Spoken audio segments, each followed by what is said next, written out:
Welcome to the world of science fiction stories, and don't forget to share and subscribe the channel. The day had started normally enough at the Global Institute for Extraterrestrial Relations. Dr. Priya Patel had been reviewing interspecies communication protocols when the alert sounded throughout the facility. An unscheduled spacecraft had entered Earth's atmosphere and was demanding immediate landing clearance. "They're saying what?" Priya asked, squinting at the translation screen. Director Fitzgerald adjusted his glasses nervously. "They're claiming we've been falsifying reproduction data in our galactic species profiles. It's unusual." Within the hour, the sleek, iridescent vessel had touched down on the Institute's landing pad. Security teams positioned themselves strategically while Priya and her colleagues waited in the reception area, diplomatic smiles fixed firmly in place. The ship's door opened with a hydraulic hiss, releasing a soft mist that smelled faintly of cinnamon. First emerged two towering figures in gleaming armor that shifted colors like oil on water. Their four-fingered hands rested on strange devices at their hips that Priya sincerely hoped weren't weapons. Between them walked a slender humanoid figure. Her skin had a subtle lavender tint that complemented her striking violet eyes. Elaborate silver markings adorned her temples and cheekbones, pulsing gently with bioluminescence. Her attire, an intricate arrangement of flowing fabrics and metallic elements, suggested high status. Presenting her supreme radiance, Princess Novia of the Celestian Dominion, first daughter of the Galactic Harmonies, bearer of the Seven Truths, announced one of the guards in a voice that seemed to vibrate through Priya's bones. Director Fitzgerald stepped forward with a formal bow. "Your Radiance, welcome to Earth. We are honored by your presence, though surprised by the urgency of your arrival." Princess Novia's eyes narrowed as she surveyed the humans before her. When she spoke, her voice carried a musical quality despite the clear accusation in her words. "Your surprise is nothing compared to mine, Director.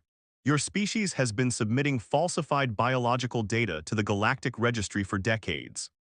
Priya exchanged bewildered glances with her colleagues. Earth had only established first contact with extraterrestrial civilizations 12 years ago. The accusation made little sense. "I assure you, Your Radiance, we've been transparent in all our communications," Fitzgerald said carefully. The princess made a dismissive gesture. "Then explain why your reproductive patterns data claims that humans breed year-round, without synchronized mating seasons. It's biologically impossible and frankly, insulting to our intelligence." A moment of stunned silence fell over the human delegation before Priya stepped forward. "Your Radiance, I'm Dr. Priya Patel, lead xenobiologist. I can confirm that humans do indeed reproduce year-round. Our species doesn't have a specific mating season." Princess Novia's markings flashed a brilliant blue. "Impossible. Every intelligent species in the known galaxy has evolved synchronized reproductive cycles. It's a fundamental evolutionary principle." Her eyes locked onto Priya's. "I demand proof of this outlandish claim immediately." One of the princess's guards, taller and more imposing than the other, stepped forward. His face-plated helmet retracted, revealing scaled skin and piercing yellow eyes. "I am Krex, Royal Protector. The princess has traveled 17 light-years to address this discrepancy personally. The Celestian Dominion does not appreciate being deceived."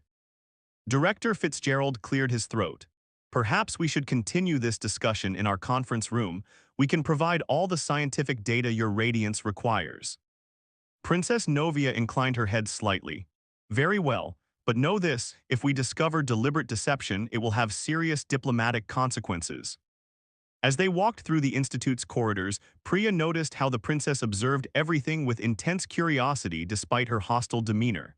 Staff members stopped to stare as the procession passed, whispering among themselves. Once seated in the conference room, Princess Novia removed an ornate device from her robes and placed it on the table. It projected a holographic display of what appeared to be comparative reproductive cycles of various intelligent species.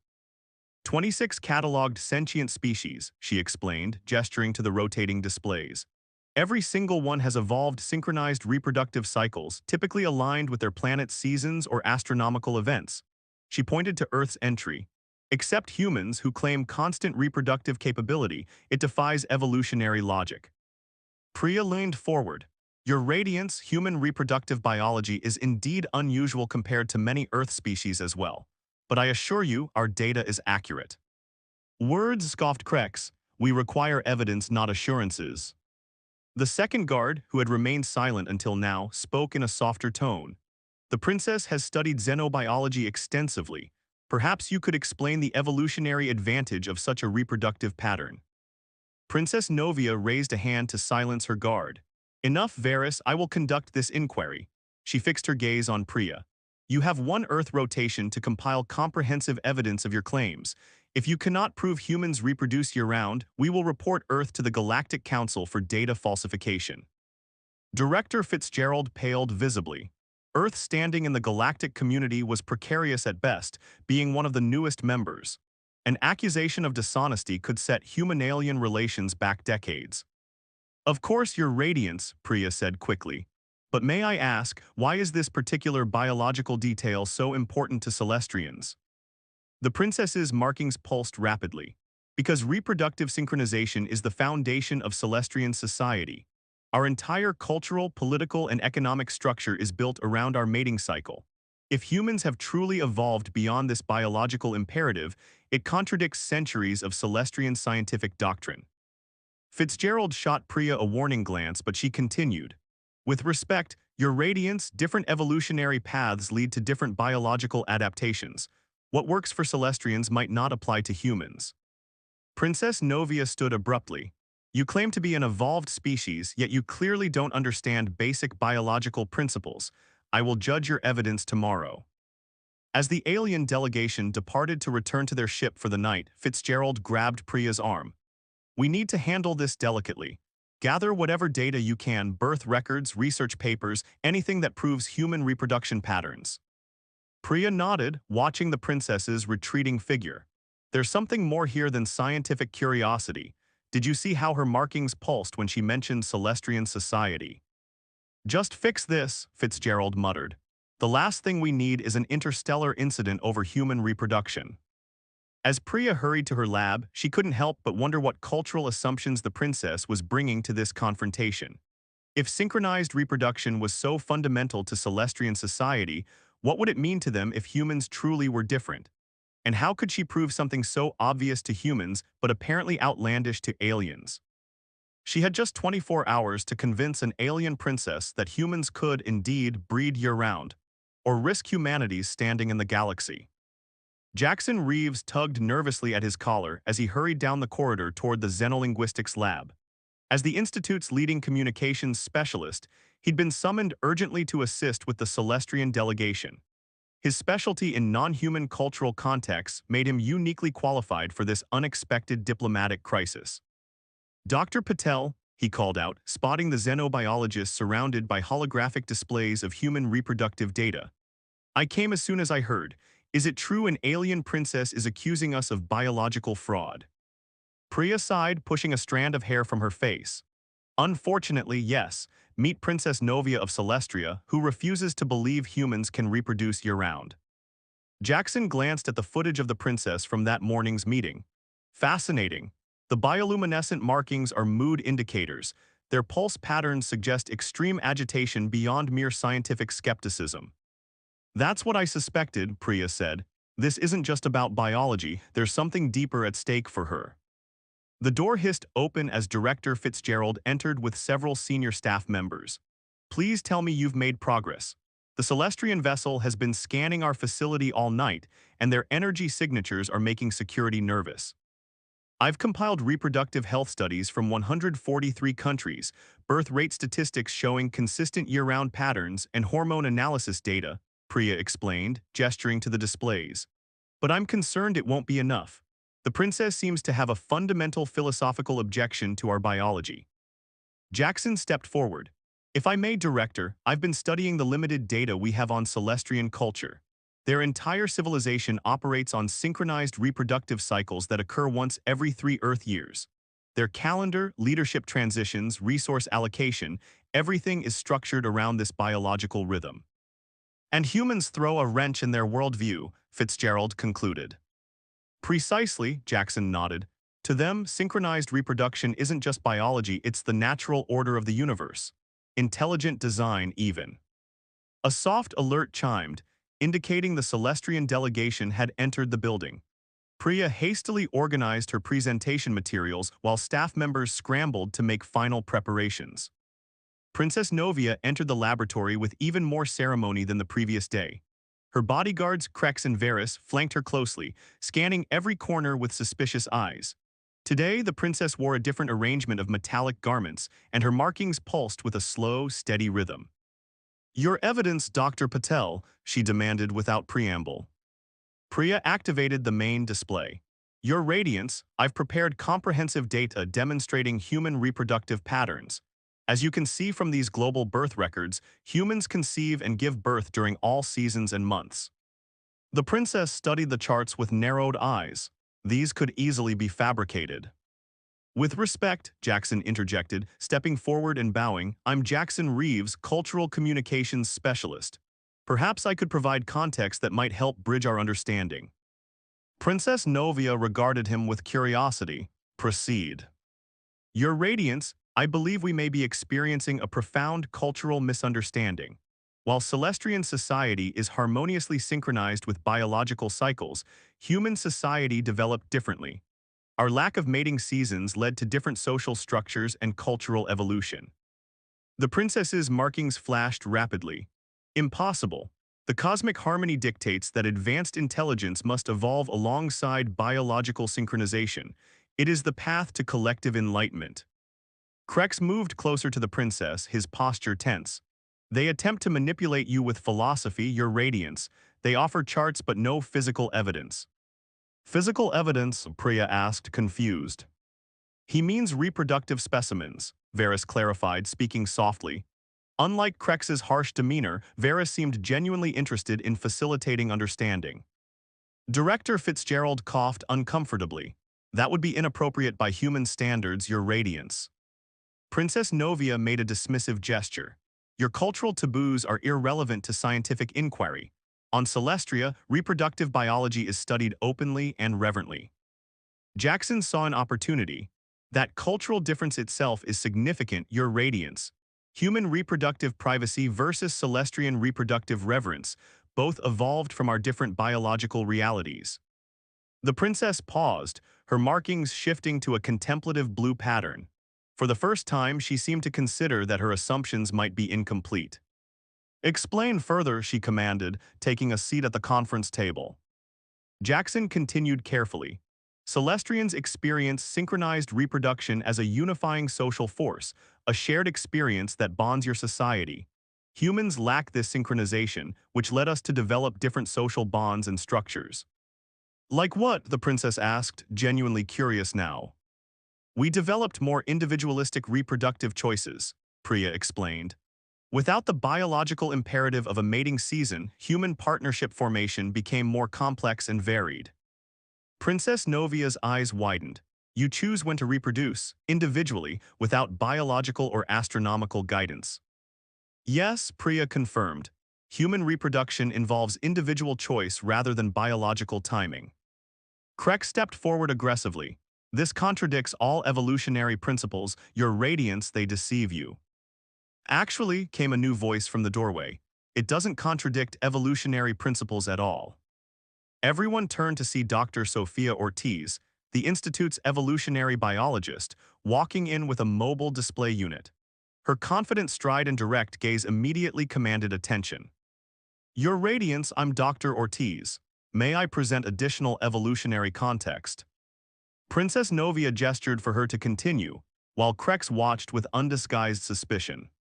"Human year-round reproduction evolved as an adaptation to unpredictable environments," Sophia explained, activating her display to show early human migration patterns. As early humans spread across diverse climates, the ability to reproduce regardless of season became advantageous. "Fascinating," Varys murmured, earning a sharp look from Krex.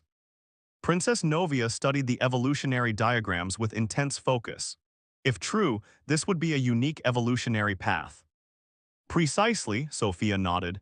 "Different evolutionary pressures lead to different reproductive strategies. Neither is superior, just adapted to different circumstances." The princess's markings shifted to a contemplative pattern. "Among Celestrians, the synchronized cycle is our most sacred connection to each other and to the cosmos. The idea of reproduction without this cosmic alignment is troubling. Jackson recognized the opening. Cultural perspective shapes how we interpret biological realities. Your radiance. What seems natural to us may seem unnatural to you, and vice versa. Princess Novia stood suddenly. I require time to process this information. Thorn, my scientific advisor, will arrive from our ship to review your data independently. As if on cue, the laboratory doors opened again. A Celestrian with elaborate silver markings entered, carrying several devices of unknown function. Unlike the princess's vibrant presence or the guard's imposing stature, Thorn moved with measured precision, observing everything with analytical intensity. Your radiance, Thorn bowed, then turned to the humans. I will require direct access to your databases and biological archives. Director Fitzgerald hesitated. Some of that information is classified, but we can provide. This is not negotiable, Princess Novia interrupted. Full access or we depart immediately and report Earth for scientific obstruction. The tension in the room escalated until Priya stepped forward. I'll personally oversee Thorn's access. We have nothing to hide regarding human reproduction. It's against protocol, Fitzgerald whispered urgently. So is an interstellar diplomatic incident, Priya whispered back. As the humans conferred among themselves, Krex moved closer to the princess. Your radiance, I advise caution. Their willingness to share data could be a distraction tactic. Or evidence of their honesty, Varys countered quietly. Princess Novia watched the human scientists with calculating eyes. We shall see. Thorn's analysis will reveal the truth. Jackson caught Priya's eye across the room and nodded slightly. They both recognized that tomorrow's meeting would determine more than just scientific understanding. It would shape humanity's relationship with an advanced alien civilization for generations to come.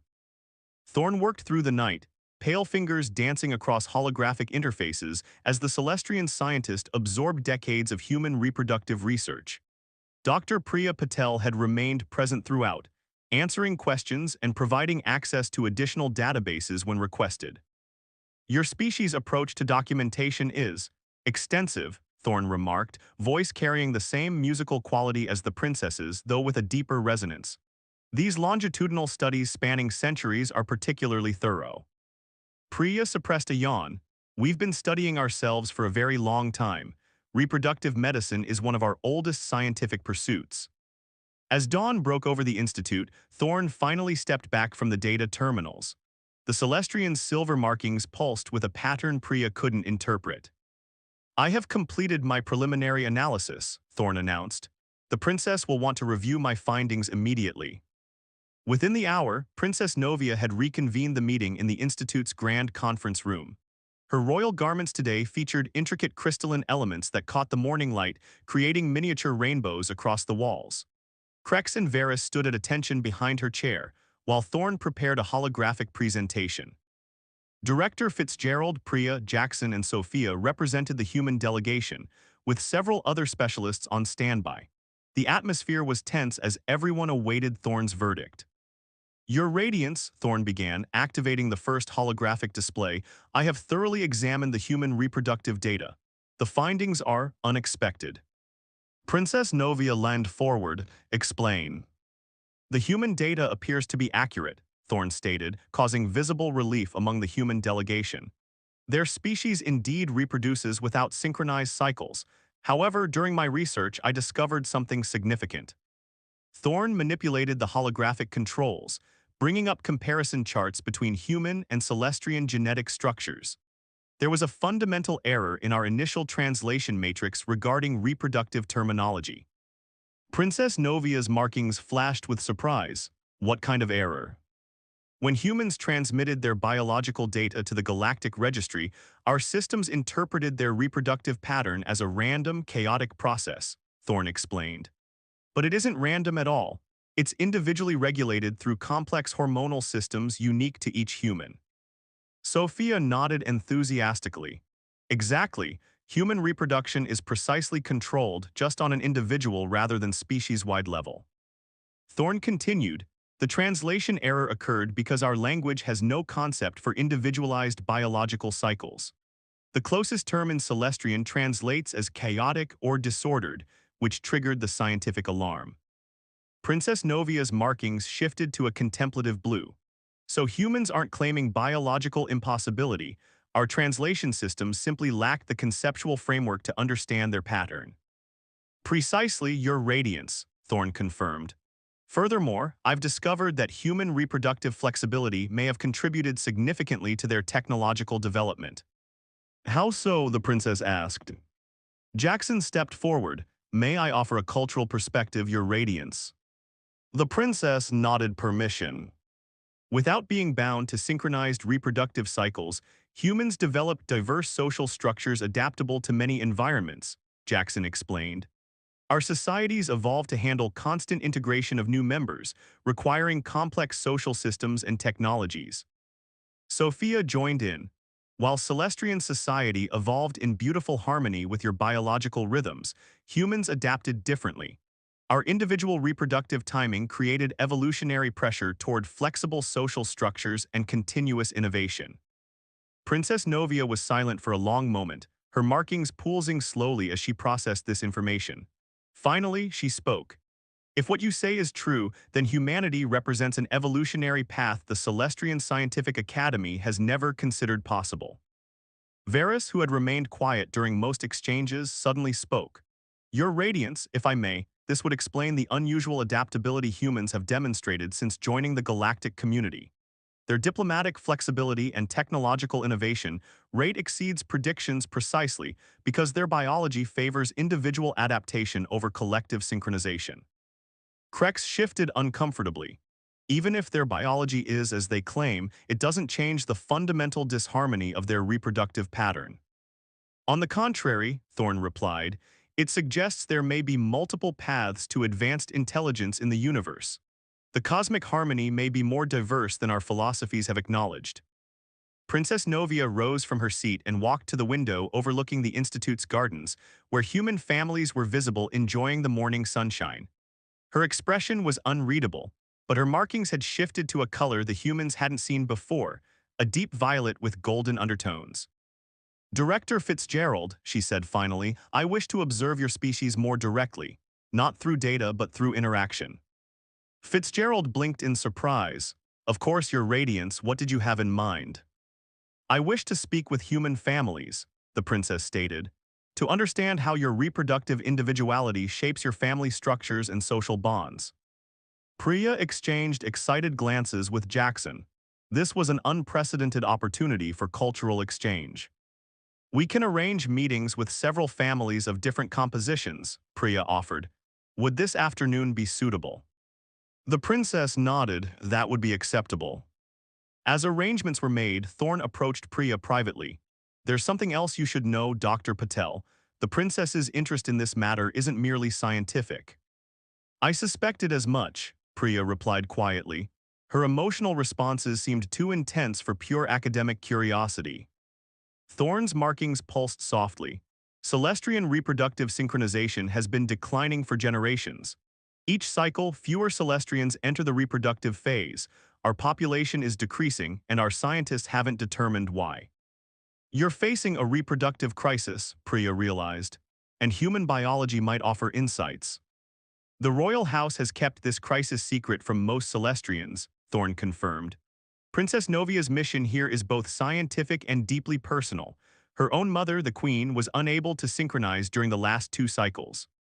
This revelation cast the princess's behavior in an entirely new light. Her skepticism wasn't just about scientific orthodoxy, it was about existential fear for her species. That afternoon, the princess met with 3 different human families at the Institute's residential wing.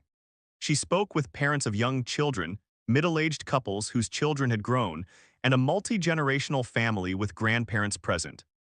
The humans were initially nervous, but soon warmed to the princess's genuine questions.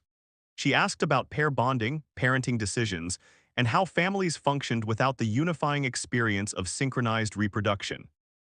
Watching from a respectful distance, Priya noticed the princess's markings gradually shifting to calmer patterns as she engaged with human children, who were naturally curious about her luminescent features. During a quiet moment, Princess Novia approached Priya. Your species has developed profound attachments despite your reproductive individuality, perhaps even because of it. Priya nodded. Individual choice creates diverse bonds. When reproduction can happen anytime, relationships must be built on something deeper than biological timing. Fascinating, the princess murmured. On Celestria, the synchronization of the reproductive cycle is considered the ultimate expression of connection. But here, I see connections forming across biological states, ages, and even without reproductive purposes. The day concluded with the princess requesting a private meeting with her delegation and the key human scientists. As they gathered in the conference room, everyone sensed a shift in the atmosphere. The hostility of previous meetings had evolved into cautious curiosity. Based on Thorne's analysis and my observations, Princess Novia announced, I am satisfied that humans have not falsified their reproductive data. Furthermore, I believe there is much our species can learn from each other's biological adaptations. Relief washed over the human delegation. Director Fitzgerald stepped forward. We are gratified by your understanding, your radiance. Earth remains committed to transparent scientific exchange with Celestria. The princess raised her hand. There is more. In light of what I've learned, I wish to propose a formal research exchange between our worlds, focusing on comparative reproductive biology. Thorne elaborated on the princess's behalf. With permission from both governments, we would like to establish a joint research initiative to study the evolutionary advantages of both reproductive strategies, Celestrian synchronization, and human individuality. Priya could hardly contain her excitement. Such a collaboration would be unprecedented and potentially groundbreaking for both our species. Princess Novia's markings glowed with a warm golden light. Tomorrow, we will discuss the details of this scientific partnership. For now, I must communicate these developments to the Celestrian royal court. As the meeting concluded, Crex approached Jackson, who had been instrumental in bridging the cultural gap. The guard's usual stern demeanor had softened slightly. Your interpretations of our cultural perspectives were insightful, Crex admitted reluctantly. Perhaps our species are not as incompatible as I first believed. Jackson smiled. Different doesn't mean incompatible, it just means we have more to learn from each other. As the Celestrian delegation departed for their ship, Priya, Jackson, and Sophia remained in the conference room, processing the day's remarkable turnaround. To think, Sophia marveled, this crisis started because their language couldn't conceptualize individual reproductive cycles. Priya nodded, and ended with the possibility of solving their species' reproductive decline. Plus, Jackson added, the first ever human-Celestrian scientific partnership. Not bad for a day's work. What none of them realized was that Princess Novia's proposal would soon reshape interstellar relations in ways neither species could predict, and that the true test of their newfound understanding was yet to come. The morning of the final negotiations dawned bright and clear. The Institute's grand conference hall had been transformed overnight, with both Earth and Celestrian symbols displayed prominently along the walls.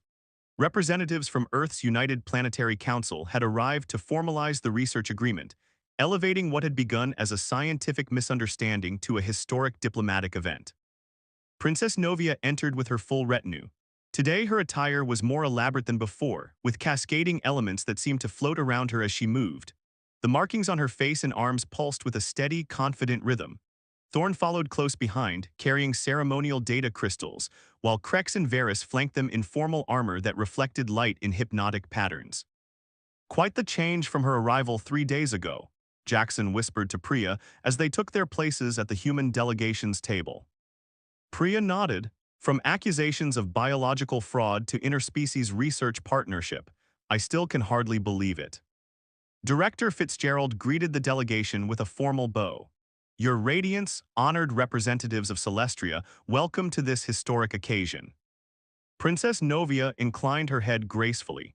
The Celestrian Dominion is pleased to establish this unprecedented scientific alliance with Earth. Ambassador Terrence Washington, Earth's chief diplomatic officer for extraterrestrial affairs, stepped forward.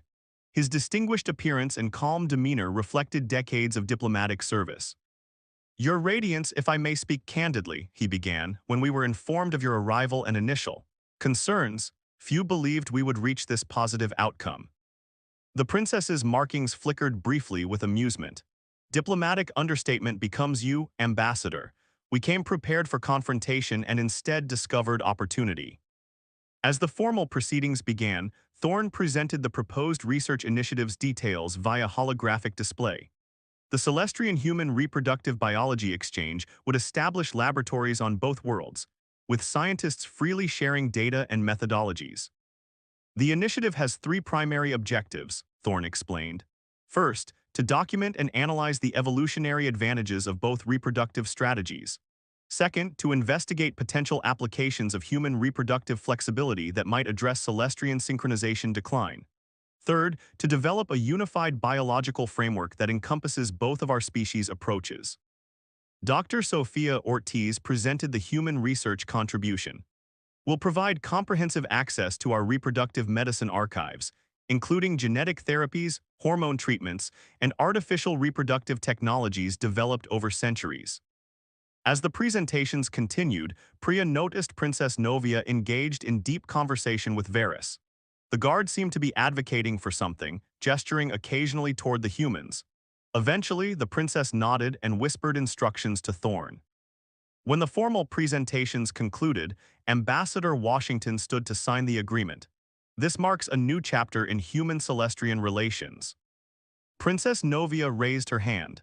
Before we proceed, there is one additional matter I wish to address. The room fell silent as all attention focused on the princess. In the spirit of true exchange, she announced, I propose we go beyond scientific collaboration. I wish to establish a cultural exchange program between our worlds. Surprised murmurs rippled through the human delegation. Celestrians have much to learn from human social adaptability, the princess continued. And humans may benefit from understanding our harmonious social structures. I propose that representatives from each species experience life on the other's world for a full planetary rotation. Ambassador Washington looked momentarily taken aback but recovered quickly. An intriguing proposal, Your Radiance. Such cultural immersion would certainly enhance our scientific collaboration. Jackson leaned forward eagerly. If I may, Ambassador, such an exchange would provide invaluable context for our research. Understanding the cultural implications of biological differences would strengthen both societies. Princess Novia's markings glowed with approval. The communications specialist understands. Science alone cannot bridge the gap between our worlds. We must experience each other's ways of life. After brief consultation with Earth officials, Ambassador Washington nodded. We accept your proposal, Your Radiance. The cultural exchange will be incorporated into our agreement. As the documents were finalized, Priya approached Thorne with a question that had been bothering her. The translation error you discovered, was it truly just a linguistic misunderstanding? Thorne's markings pulsed thoughtfully, partially, but it reveals something more profound about both our species. Celestrians cannot conceive of reproduction without cosmic synchronization because our entire civilization is built upon it. Humans cannot imagine life without reproductive individuality because your social structures depend on it. So we're both limited by our biological perspectives, Priya mused. Precisely, Thorne agreed, which is why this exchange matters. It may help both our species transcend our biological assumptions. Across the room, Princess Novia had engaged Director Fitzgerald in conversation. Your institute will serve as Earth's primary research center for the initiative. I trust Dr. Patel will lead the human research team. If that meets with your approval, Your Radiance, Fitzgerald replied. It does, the princess confirmed. Her insights have been illuminating. Krex, who had remained vigilant throughout the proceedings, approached Jackson. The guard's posture was less rigid than before, though still formal. I have been assigned to oversee security for the cultural exchange, Krex stated. The princess believes your cultural understanding would make you an ideal human liaison. Jackson couldn't hide his surprise. Me, I'd be honored, but... You bridged our misunderstanding when others could not, Krex said simply. The princess values this ability. As the formal ceremony concluded, Princess Novia addressed the assembled delegates. Her voice carried throughout the hall with natural authority, her markings glowing with an intense blue light. 3 days ago, I arrived on Earth convinced of human deception. I leave today convinced of something far more significant, that the diversity of intelligent life exceeds our understanding. She gestured elegantly toward the human delegation. Humans have evolved a reproductive strategy Celestrians believed impossible, yet they have achieved remarkable social harmony despite, or perhaps because of this biological individuality. The princess continued, her tone becoming more personal. My people face challenges we have kept hidden too long. Our reproductive synchronization, once the foundation of our society, has begun to fail. Pride prevented us from seeking outside perspectives. Today, we set aside that pride in pursuit of mutual understanding and advancement. Ambassador Washington responded with equal gravity. Earth is honored by your trust, your radiance. Though our species evolved different reproductive strategies, we share the same fundamental goal, the flourishing of our peoples. This partnership may reveal evolutionary paths neither of us could discover alone. As the ceremony concluded, Priya found herself standing beside Varys. The Celestrian guard had removed her helmet, revealing delicate facial features and iridescent scales along her temples. You have accomplished something remarkable, Varys said softly. Few outsiders have ever influenced Celestrian royal policy. It wasn't just me, Priya replied. It took all of us working together. Varys's markings pulsed gently. On Celestria, we have a concept called harmonious divergence, the idea that differences, when properly understood, strengthen the whole rather than threatening it. For generations, we applied this only within our species. Perhaps it's time we extended it beyond. The following morning, as the Celestrian vessel prepared for departure, Princess Novia met privately with the human team that would be leading the research initiative. When I return to Celestria, she told them, I must convince my people that our biological orthodoxy has limited our understanding of evolutionary possibility. It will not be easy. Change rarely is, Sophia observed, but recognizing the need for it is the crucial first step. Princess Novia's markings shifted to a pattern they hadn't seen before, concentric circles of light that seemed to ripple outward. My royal mother, in her wisdom, sent me to confront you about your biological deception. I return instead to challenge our own deception, the belief that our way is the only path to advanced intelligence. As farewells were exchanged, Priya noticed Thorne discreetly transferring additional data to the Institute's secure servers. When questioned, the Celestrian scientist simply said, information that may prove useful should political resistance arise on my world. Insurance, you might say. The Celestrian ship departed later that day, its iridescent hull shimmering as it accelerated toward the upper atmosphere. Standing on the observation deck, Priya, Jackson, and Sophia watched it disappear into the clear blue sky. Do you think we'll actually change anything? Sophia wondered aloud. Their reproductive crisis sounds severe. Jackson nodded thoughtfully. Maybe, but I think something more important has already changed, their assumption that there's only one correct way for intelligent life to evolve. And ours, Priya added. We've been so focused on our reproductive freedom as a uniquely human trait that we never considered how synchronized reproduction might create different but equally valuable social structures. As they turned to leave, Director Fitzgerald approached with a data tablet. The princess left something for you, 3 private messages. They each received a small crystalline data device containing a personal holographic message from Princess Novia. Priya's contained not only formal thanks but a surprising request to serve as godmother, in the human tradition, to any child the princess might bear when Celestrian synchronization next occurred. Interesting cultural appropriation, Jackson remarked when Priya shared this news. She's adopting human familial concepts already. Sophia laughed. Who would have thought? An alien princess who came to accuse us of biological impossibility now wants us as extended family. In the months that followed, the first teams of human scientists departed for Celestria, while Celestrian researchers arrived on Earth. The cultural exchange program flourished alongside the scientific research, with representatives from both worlds documenting their experiences for their respective populations. The initial outrage from Celestrian traditional scientists gradually gave way to cautious curiosity as preliminary research indicated potential therapies for their synchronization decline. On Earth, insights from Celestrian collective biology led to breakthroughs in treating several human reproductive disorders. 1 year later, when Princess Novia returned to Earth for the first review of the initiative, she arrived not as an accuser but as a champion of interspecies cooperation. Her markings, visible to all in the grand reception hall, pulsed with the unmistakable pattern of hope.